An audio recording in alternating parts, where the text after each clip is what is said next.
Do you ever feel like you're running, but not moving? Like every day is filled with motion decisions, deadlines, tasks, scrolling. But when the night falls and silence wraps around you, a question pierces through the noise. What am I really doing with my life? No one talks about this. Not really. Because admitting this emptiness feels like failure. But let me tell you something that few have dared to say aloud. You might be confusing movement with meaning. And in that confusion, you're slowly drifting away from yourself. Let's get uncomfortable. Let's get real. You see, we live in an age that worships progress. We are told to chase goals, to be productive, to constantly evolve. But evolve into what? Towards whom? Every app, every ad, every influencer tells you to upgrade your life, be better, hustle harder.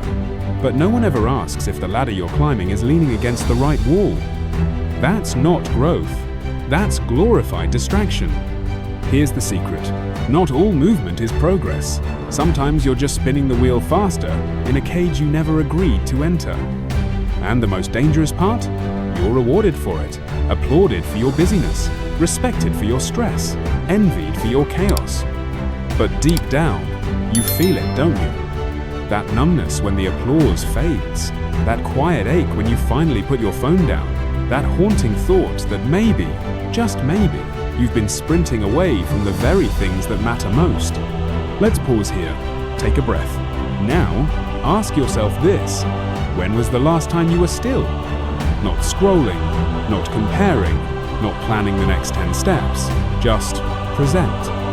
You probably don't remember, and it's not your fault. The world wasn't built for reflection. It was built for acceleration. But let me offer you an idea that might just rewire everything.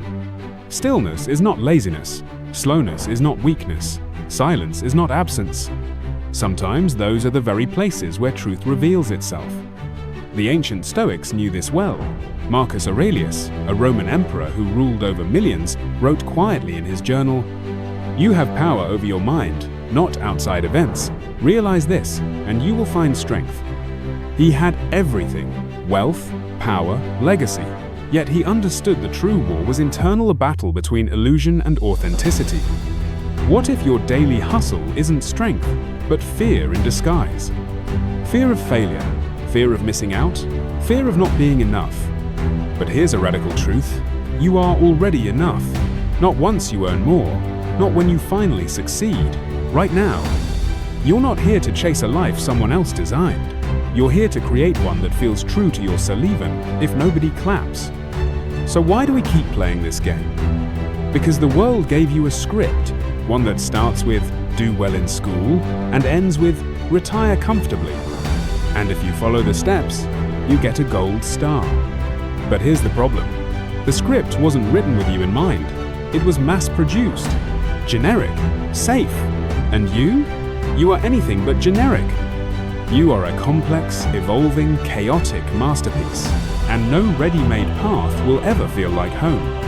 Not with bold, dramatic changes at first, but with small acts of rebellion, tiny shifts in attention, quiet moments of clarity. You start by listening to the whispers. Within that, you've been drowning out with noise. Ask yourself, what makes me come alive even when no one's watching? Who am I when there's nothing left to prove? What would I still do even if I failed? Those are not easy questions. They won't give you neat, Instagrammable answers, but they will reveal something far more precious: direction. Because real progress isn't a finish line. It's not about going faster, climbing higher, or collecting trophies. It's about becoming more you day by day, layer by layer. Let me share a story. There's a tale of a monk who lived on a quiet mountainside. Every morning he would sweep the same courtyard, even though it was spotless. One day, a traveler asked him why he did it. The monk smiled and said, "I'm not cleaning the courtyard, I'm clearing the mind." That is the essence of real progress. It's not always seen, it's not always praised, but it matters.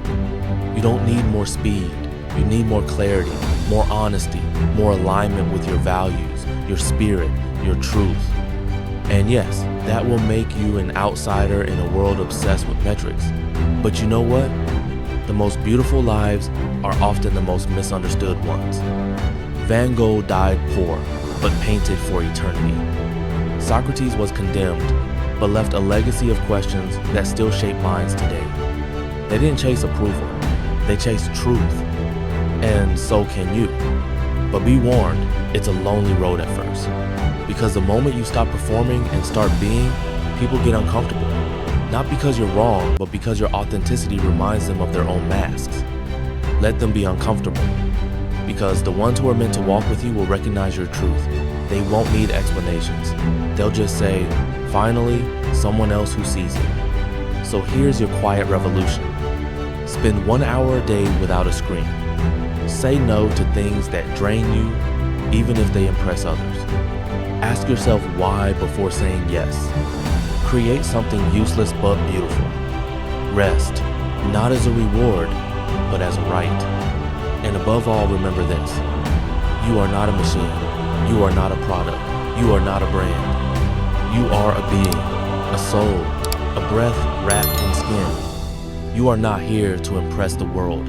You are here to express your truth. So slow down, turn inward, reconnect.